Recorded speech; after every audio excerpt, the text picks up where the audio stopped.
ये कहानी एक ऐसे लड़के की है जो आम तो था मगर जो उसके ख्वाब थे वो काफी ज्यादा अनोखे थे। और उसे बचपन से ही जो भी फिल्म या पिक्चर या मूवी कुछ भी देखने का काफी ज्यादा मन था। उसकी एक ख्वाहिश थी कि उसकी गर्लफ्रेंड एक ज़ॉम्बी हो और वो अपनी लाइफ अच्छे से जी सके, मगर उसे पता था ये सब इमेजिनेशन है। उसे एक लड़की पसंद थी। पहली नजर में वो उसे इंसान जैसी लगती थी मगर उसकी आंखों में एक खामोशी थी क्योंकि वो एक ज़ॉम्बी थी। और फिर हमें एक रात दिखाई जाती है और हमें एक घर दिखाया जाता है और उसमें एक लड़का दिखाया जाता है जो कि हमारा मेन लीड होता है। और तभी उसे किसी के कदमों की आवाज आती है और वो देखता है कि बाहर कोई होता है। और तभी हम देखते हैं कि वो एक लड़की होती है और ये हमारी कहानी की मेन प्रोटैगनिस्ट है, यानी कि हीरोइन। और फिर वो एक कुएं के पास बैठ जाती है और हमारा मेन लीड उसे चुपचाप देख रहा होता है और फिर वो कहती है कुएं में नहीं। और फिर उसके बाद सीन कट होता है, हमें दिखाया जाता है एक लड़की कह रही होती है और ये नहीं, इसके पीछे काफी ज्यादा ज़ॉम्बी पड़ गए होते हैं। फिर हमें हमें मेन लीड को दिखाया जाता है, कहता है मेरा नाम जीरो है और मैं हाई स्कूल के फर्स्ट में हूँ और मुझे जो भी फिल्म देखने का काफी ज्यादा शौक है और हमें यहाँ पे काफी ज्यादा डीवीडी और गेम्स देखने को मिलते हैं। और वो कहता है कि मेरी ख्वाहिश है मेरा इनकाउंटर एक ज़ॉम्बी लड़की से हो। और फिर हमें उसके स्कूल का सीन दिखाया जाता है और वो अपने दोस्त को सब कुछ बता रहा होता है। वो कहता है कि जो मैं ज़ॉम्बी इतने पसंद क्यों आते हैं। दूसरा बंदा कहता है कि शायद इन्हें उस पर दया आती है। फिर वो कहता है कि मुझे नहीं पता वो मुझे इतने अच्छे क्यों लगते हैं।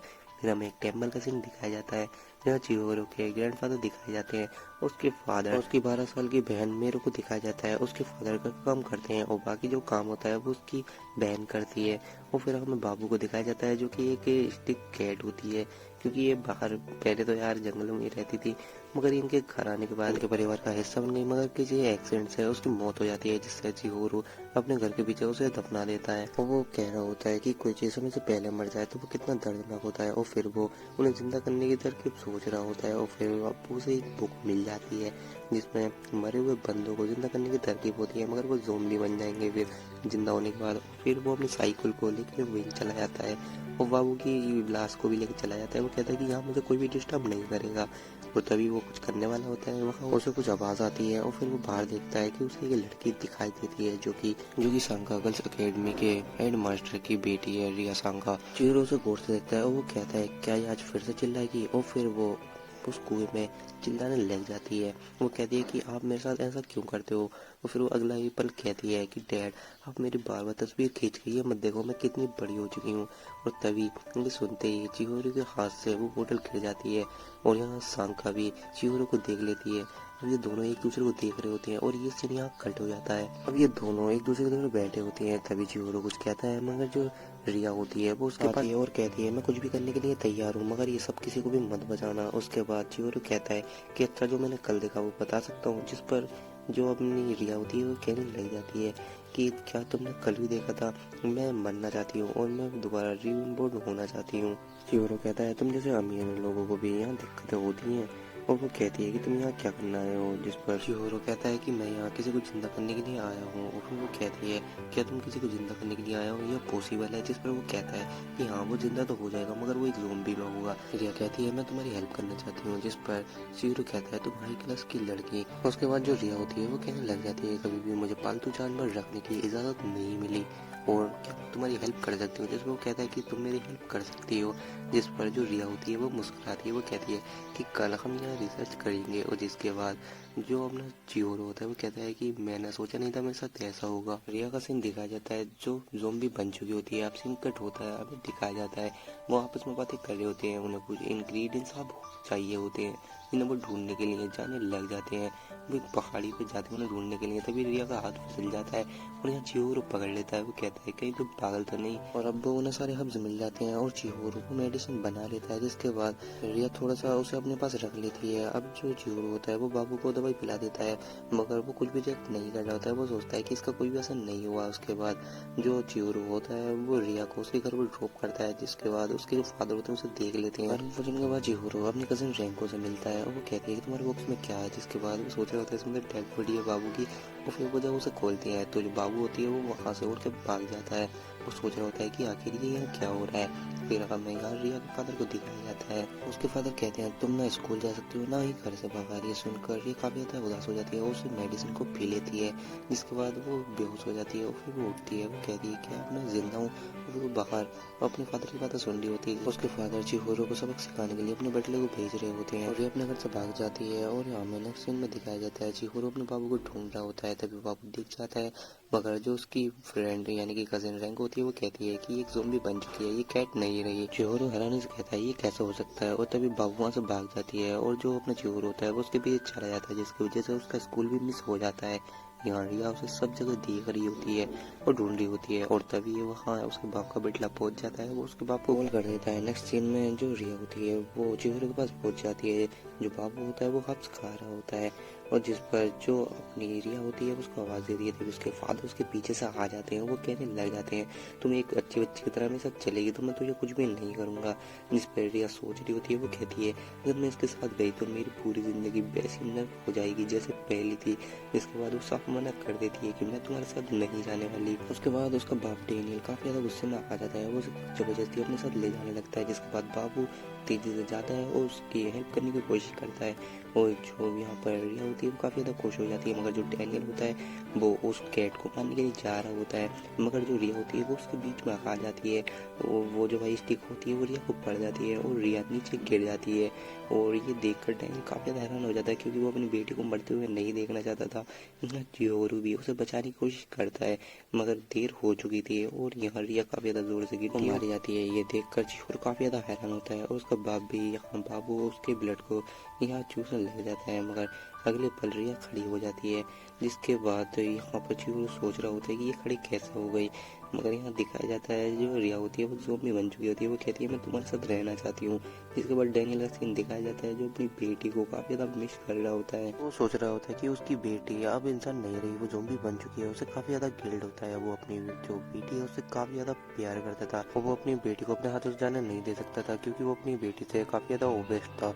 तो हम चियोरू को देखते हैं जो रिया को अपने घर पर ले आता है। मगर रिया जो होती है वो काफ़ी ज़्यादा खुश होती है, क्योंकि उसके पापा की जेल से उसे आज़ादी मिल जाती है। यही चियोरू काफ़ी परेशान होता है, क्योंकि जो रिया है वो जो भी बन चुकी है। रिया सोच रही होती है ये चेंजेस मेरी ज़िंदगी में काफ़ी ज़्यादा अच्छे हैं, क्योंकि वो बाबू से बात भी कर सकती है, और जो चियोरू है वो उससे काफ़ी ज़्यादा बेस्ट है। और जो रिया होती है वो चियोरू के पास जाती है, उससे कहने लगती है तुम मुझे काफ़ी ज़्यादा पसंद करते हो ना। जिस पर जो चियोरू होता है वो कहता है कि हाँ ये मेरी ड्रीम गर्ल है।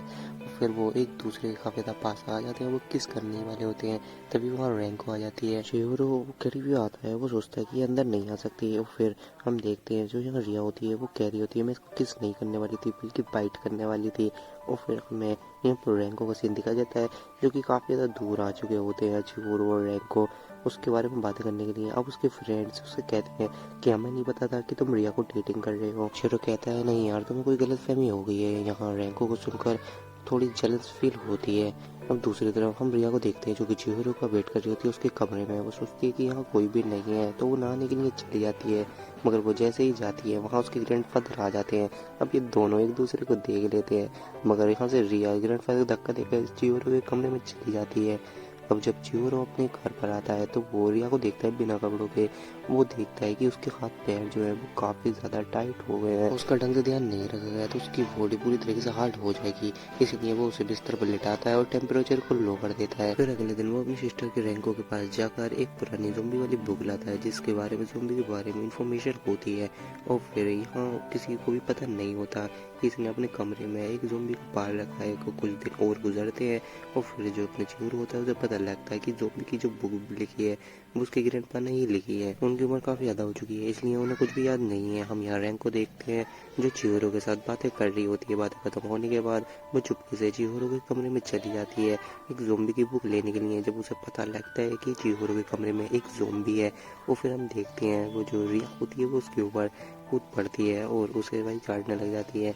और ये देखकर वो सोच रही होती है कि ये तो उस प्रिंसिपल की बेटी है ना। और ये देखकर रैंको को समझ आ जाता है कि वो अब एक इंसान नहीं रही, वो एक ज़ॉम्बी है। और ये देखकर चिहिरो वहाँ के पास होता है, तेजी से जाता है और यहाँ रिया को धोखा कर देता है, मगर रिया उसको किस कर लेती है। ये देखकर रैंको काफ़ी ज़्यादा गुस्से में आ जाती है और वो चिहिरो से कहती है कि आखिर ये कौन है और ये यहाँ क्या कर रही है। जिस पर वो कहता है कि यहाँ पे जो रिया है वो यहाँ पर ज़ॉम्बी है, लेकिन इंसान नहीं रही। और फिर बाबू को देखती है या उसके पीछे चल देती है और हम देखते हैं वो रैंको एक बगीचे की तरह आ जाते हैं और वो स्लीव को खा रहे होते हैं और यहाँ पे यूनिफॉर्म में वापस आने लग जाती है रिया। उसके बाद यहाँ पर ग्रैंडफादर भी आ जाते हैं। वो कहने लगते हैं कि अगर जो बंदा ज़ॉम्बी बना है अगर वो इस लीफ को ना खाए तो वो पूरी तरीके से यहाँ पर या डेड भी हो सकता है या कर सकता है, इसीलिए उन्हें ये लीफ खानी होगी। वो हाइब्रिडेशन को कम करती है और साथ में उसका काफ़ी ज़्यादा ध्यान रखना होगा। यहाँ पर चिकोरो ग्रैंडफादर से पूछ लेता है क्या मैं उसे घर में रख सकता हूँ।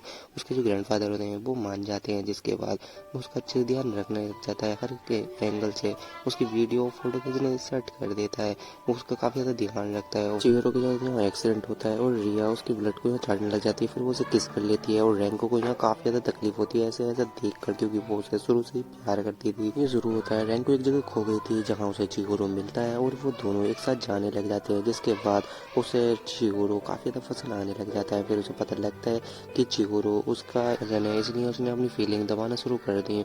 मगर हर वक्त जो चिहिरो होता है वो यहाँ ज़ॉम्बी की मूवीज़ देखता रहता था, जिससे रैंको को अच्छा नहीं लगता था। रैंको की फैमिली चिहिरो के घर के पास में ही शिफ्ट हो जाती है। फिर दोनों एक साथ टाइम को स्पेंड करना चालू कर देते हैं। यहाँ पर चिहिरो बुक्स पढ़ता रहता था, वो दोनों एक साथ ही टाइम स्पेंड करते थे। फिर एक दिन जब वो घर जा रहे थे तभी अब उन्हें रास्ते में एक डॉग मिल जाता है, जिसकी वजह से रैंको तो काफ़ी ज़्यादा डर जाती है, वो रोने लग जाती है। मगर जो अपना चिहिरो होता है वो भी यार डर तो जाता है, मगर एक पाइप उठा के उस डॉग को डरा देता है, वो वहाँ से भगा देता है। ये देखकर रैंको को दिल फिर सॉफ्ट हो जाता है और वो उसको पसंद करने लग जाती है। रैंको और चिहिरो आपस में टाइम स्पेंड करने लग जाते हैं और वो एक दिन एक ज़ॉम्बी मूवी देखते हैं जिसमें एक हीरोइन होती है वो भी ज़ॉम्बी। अब उसकी डेथ हो जाती है, जिस पर जो अपनी रैंको होती है वो चिहिरो से पूछती है कि ये कैसी रही मूवी, तो जिसको कहता है कि इसकी जगह अगर मेन लीड हमारा हीरो होता तो बढ़िया रहता। रैंको सेट हो जाती है, वो सोचने लग जाती है जब तक जो रिया इसकी जिंदगी में है जब तक ये मुझसे दूर रहेगा और ये मेरी जिंदगी में कहीं भी नहीं हो पाएगा कि मैं इसके पास भी जा पाऊँ। एक दिन वो डिलीवरी पूरी करके जा ही रहे होते हैं, तभी जो रैंको होती है वो चिहिरो को रोक लेती है, उसको किस करने वाली होती है, मगर चिहिरो उसे रोक लेता है, जिसकी वजह से रैंको को काफी ज्यादा बुरा लगता है, वो वहाँ से भाग जाती है। अब हमें फिर दिखाया जाता है कि रिया के पीछे अपना चिहिरो होता है जो उसकी हर दम वीडियो बना रहा होता है, वो उसकी सारी मूवमेंट नजर रखता है जैसे कि कोई यहाँ पर रिसर्च चल रही हो। अब हमें दिखाया जाता है दोनों के दोनों शॉपिंग करने के लिए आए होते हैं, जिसके बाद उन्हें शॉपिंग करते हुए उसके फादर को भी पता लग जाता है रिया के, और वो अपने बटले को भेज देता है मेरी बेटी को वापस लेकर आओ, जिस पर जो अपना चिहिरो होता है वो कुछ लेने के लिए चला जाता है। और यहाँ पर जो रिया होती है वो अकेले बैठी होती है और यहाँ पर उसका बटला और उसका एक बंदा आ जाता है और उसको उठा कर ले जाने की कोशिश करते हैं, मगर हमें पता है यार ये एक ज़ॉम्बी है तो उसके पास सुपर पावर आ जाती है, वो सबको मार गिराती है। ये देखकर चिहिरो के तो होश उड़ जाते हैं, वो चिहिरो के गले लग जाती है जाकर। वो काफी ज्यादा हैरान थी कि उसने सबको कैसे हरा दिया, मगर उसके डैड के पास एक बैकअप प्लान था कि अगर तुम्हारा रिया नहीं मिले तो चिहिरो को भी उठा के ले जाना, जिसके बाद वो कुछ ऐसा ही करते हैं और वो चिहिरो को उठा के ले जाते हैं।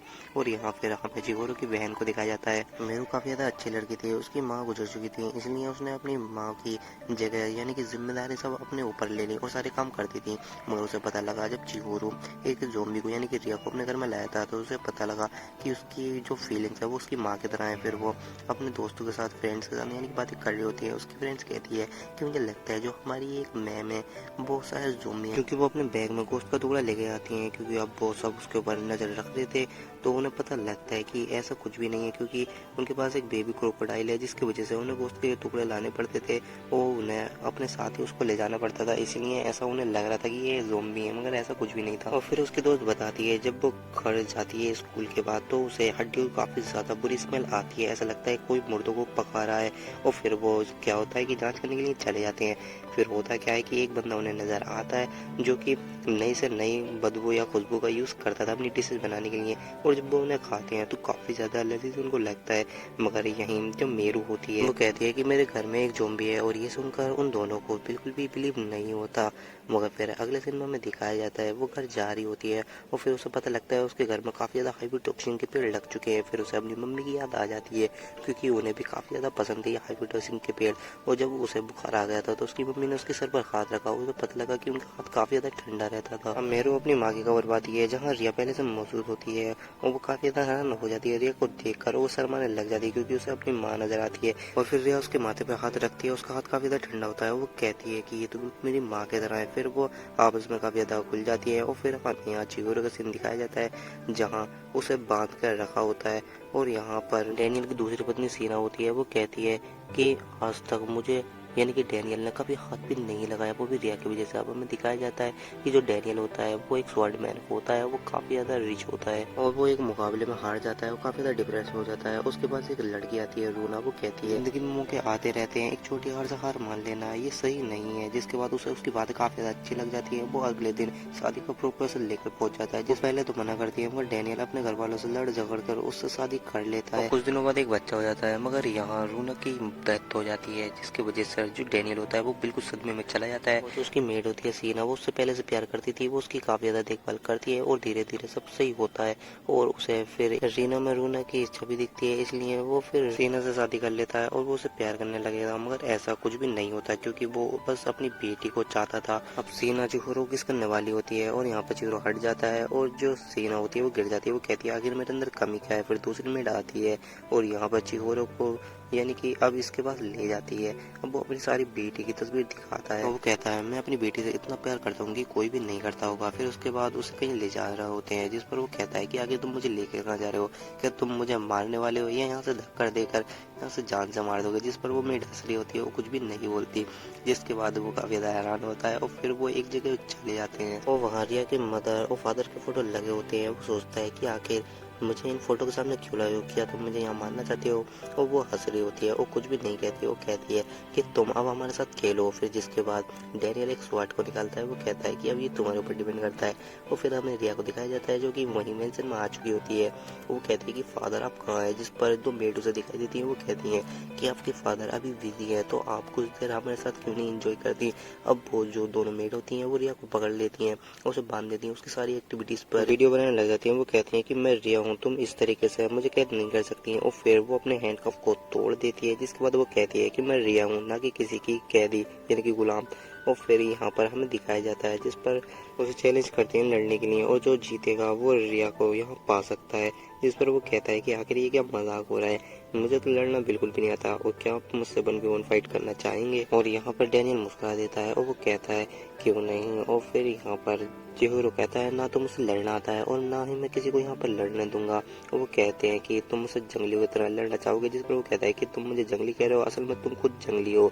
अपनी बेटी को कैद कर रखना और उसके साथ अपनी मर्दानगी की पहचान ढूंढना, उसके बर्थडे पर उसके बिल्कुल नंगी तस्वीरें खींचना, और तुम मुझे जंगली कह रहे हो और अपनी दूसरी बीवी को बिल्कुल भी ध्यान नहीं देना और तुम सारा ध्यान अपनी बेटी पर देते थे। क्या मैं उसे बाप बेटी का प्यार बेलूं या फिर कुछ और तभी यहाँ पर जो डैनियल होता है वो यहाँ पर चिहुरो के ऊपर अटैक कर देता है, जिसकी वजह से चिहुरो के आर पार वो तलवार निकल जाती है और यहाँ पर रिया भी आ जाती है। चिहुरो भी अपने सर से उनके ऊपर अटैक कर देता है। वो कहता है कि अब हुआ ना हिसाब बराबर, अब तुम्हें पता लगेगा कि दर्द किसे कहते हैं। अब फिर वो रिया को देखता है जिसने बनी की ड्रेस पहनी होती है। ये देखकर चिहुरो कहता है तुम तो काफी ज्यादा क्यूट लग रही हो।